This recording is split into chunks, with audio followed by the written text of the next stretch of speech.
Hello everybody, today I want to talk with you about how you can update Twitch in your smart TV LG Smart TV WebOS. Now pay attention, it is very easy.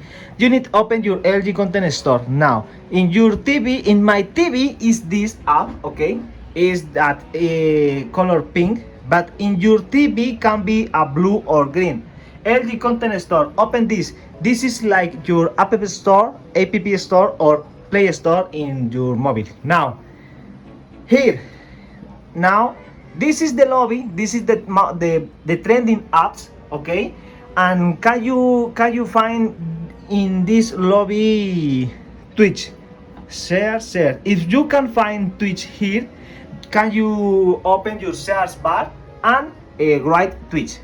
Now when you finish, when you are ready, you open this, and if you say here in your button update your app, download the last version. In my TV I have the last version. Now can you see my button say ready, start, open. And this is all for this video. Sorry for my English, I know that is awful, but it's my best way or hobby to get more experience with my speak. Now have a good day, see you later.